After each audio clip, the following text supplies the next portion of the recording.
Ha madakyape, chante washte nape chuzapalo, Nick Tilsen amachape. My name is Nick Tilsen. I'm a citizen of the Oglala Lakota Nation. Most importantly, a father of 4 children. In order to really understand the history, or to understand building resilient communities, we have to understand the history. I come from the Pine Ridge Indian Reservation. It's a place of struggle. It's one of the poorest places in America, but it didn't happen by accident. The Pine Ridge Indian Reservation and the poverty that exists here didn't happen we didn't stumble upon this problem. And so it's part of the history that we needed to acknowledge. And as a community, in order for us to figure out how we get out of poverty as a people and how we're going to build sustainable communities, we look to our past and realize that we lived in sustainable communities built around sustainable economies not that long ago. In fact, Indian people living on the Great Plains were sustainable economies. We had a whole lifestyle that was surrounded around the buffalo. It provided food, it provided shelter, it provided societal roles for people, and we built our cultural and governance structures around it. This wasn't that long ago that we did that. It's also really, really important to understand that we came from a people of leaders who took leadership. That living on the Great Plains in the way that we did a long time ago, although it's romanticized by Hollywood and other places, it was a hard lifestyle. It was a really hard way to live. But we had leadership. That same leadership that existed long ago is the kind of leadership that we need to have today. We're in a place where conflict and a view of different resources created a challenging history for America, where we believed as Indigenous peoples, our view of resources was very different. And that led to challenges for the West. It led for challenges of how this country was built. And it led a lot of disconnect between people and the natural environment. To really understand the challenges that exist in Indian country today, you have to really understand our connection to land. Indigenous peoples have a connection to all surrounding, especially land. So the stilling of our land and the industrialization of America was directly related to the plight of Indigenous peoples in America. The other part of that is our whole entire identity as Indigenous people was connected to the land. Our identity was really built around an internal foundation of who we are. And at one time in history, there was this saying, kill the Indian, but save the man. It was just the whole idea to assimilate the American Indian into mainstream society. And policies were created around that. Entire policies were created of assimilating Native Americans into mainstream society and what that did to our human spirit. In the history of this country, in the history of American Indian people, that led us to a place of revolution. It led us to a place of basically denying that. Basically saying that the fact of us living and moving forward as a people, we're going to have to do that, the exact opposite of what was done to us. We need to reclaim who we are. The land loss that happened to us as a people really continues to have an impact on us today. The most important thing about all this is today, the Pine Ridge Indian Reservation, located in western South Dakota, about 80 miles from where we're at, has some of the toughest challenges facing anybody in America. 80% unemployment exists on Pine Ridge. Over half of the young people are under the age of 26. Life expectancy for males on Pine Ridge is 48 years old, 52 for women. It's actually the lowest life expectancy of any community in the entire Western Hemisphere, with the exception of Haiti. And this is third world poverty conditions right here, smack dab in the middle of America, 80 miles south of here. But what's happening there right now, and the movement that I've been able to be a part of, is really, really exciting. Over the past 10 or 15 years, There's been a movement of us young people that have begun to reconnect to our culture, to our spirituality, to our identity. All those statistics that you sometimes read and hear about Pine Ridge, we are of those statistics. We are of those places. And through our work, we've been able to reconnect to our culture and our spirituality. And in that, a whole entire sense of responsibility has come from that. When we look at the challenges that we're faced with, we recognize that the answers to solving these problems is us. In fact, we used to sit around and complain about the challenges that we have as a tribe and as a community. In fact, in 2006, there was a group of us, probably about 20 or 30 young people that were sitting around a sweat lodge or an inipi, and we were complaining about the way that the res is, the challenges that we're faced with. We went into that sweat lodge and went into that inipi, and through our ceremonial way of life, a question was posed to us as a group of young people from our ancestors. And the question was, how long are you going to let other people decide the future for your children? Or are you not warriors? And they said it's time to stop talking and start doing. To not come from a place of fear, but to come from a place of hope. That motivated us. That made us realize, who are we waiting for? And although I'm talking about Pine Ridge, the message that I'm saying is relevant everywhere. That led us to create an organization that says, okay, we're gonna grab the problem by the horns. We're gonna look at the reasons why poverty is persistent in our communities, and we're gonna take full-on responsibility for solving the problem. But we also recognize that in order for us to come to a place to do that, we had to get to a place of healing.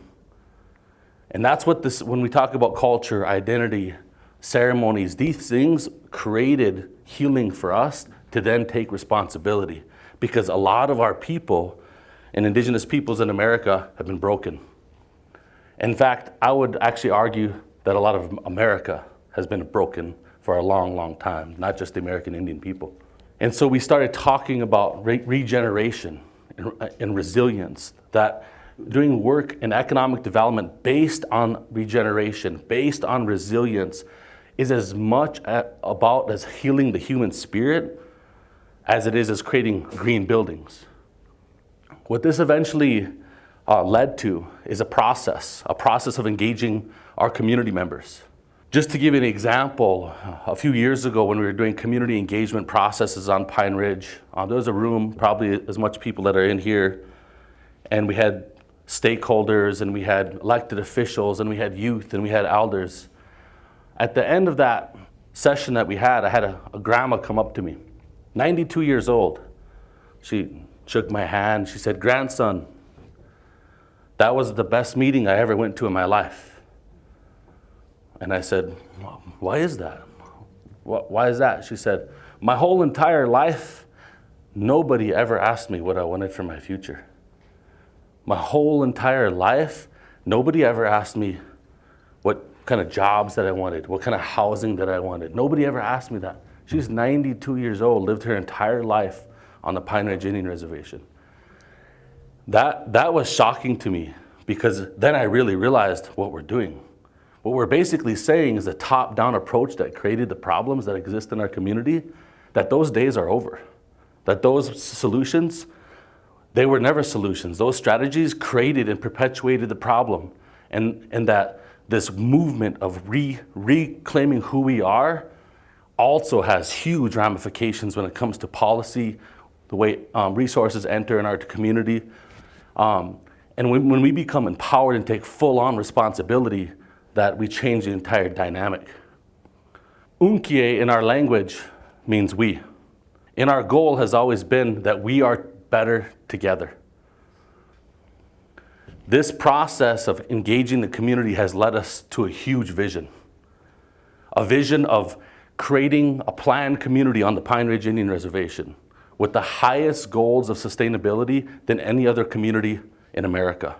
100% water reclamation, 100% energy generation, one of the first net zero communities, energy communities in all of America.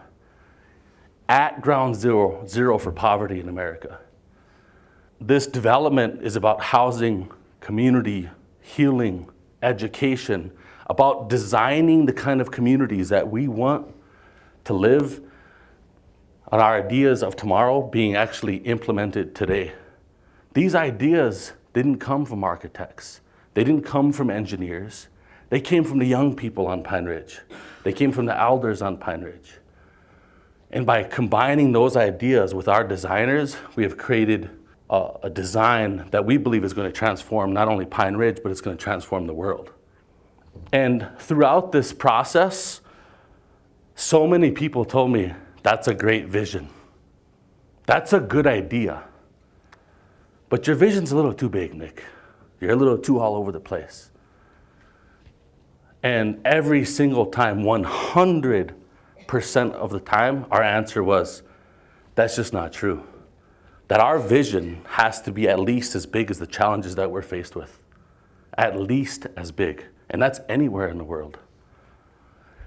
So 3 to 4 years later, I'm happy to announce that on June 22nd of this month, we're actually breaking ground for this development at Thunder Valley.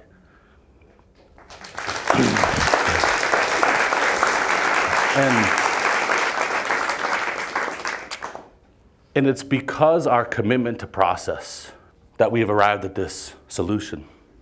That our commitment to that this development and what we're doing is not a destination. It is absolutely a pathway. It's a pathway for people. It's a pathway to arriving at the solution. In fact, we hope that everything that gets inspired by what we're doing ends up being 10 times better than where we started at. We hope that the next generation takes it on even further. And this work also is about human capital. It's about people. It's about people coming together. Institutions, organizations, even governments aren't going to solve the problems. People helping people is the solution to solving the problems. And when people come together to build community from all walks of life, putting in hard work with one another, building, whether it be physically building houses, mentally building community with one another, that's when you really see the true fruit of this process.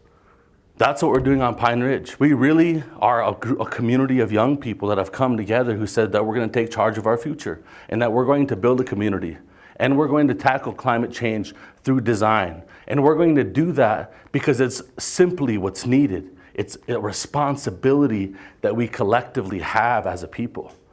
And that when we make our decision-making processes, we're not just going to look at money. We're not just going to look at the people. We're going to look at people, planet, and prosperity through one lens in every decision that we make. We're going to look at the cycles of energy cycles and water cycles, material cycles, so that we can actually build our communities by respecting our beliefs. This is the thing that connects us all. That if everybody lived like an American, it would take 6 planets to support life on Earth. That's just not right. We have to change that around. We have to get back to one planet living. And this community is on its pathway to becoming a one planet community that of principles of living within one planet by design. This isn't complicated. It's really about meeting the needs of the present generation without compromising the ability of future generations to meet their own needs. This is a collective wisdom that we must all have. Even though Indian country represents some of the most challenging statistics in America, less than 1% of all philanthropy in the United States goes to Indian community. That's wrong. That's another thing that we have to change. We have a moral obligation in this country to make sure that nobody suffers like the people on Pine Ridge. And that obligation is all of us. In our language, we say midakoyase, that we're all related. Just like everybody in this room, just like everybody watching this. We have a collective moral responsibility to solving poverty in the poorest places in America and honoring the innovation that's there. And we're working hard to solve those problems, and we want to share those with the world. Thank you. Woo!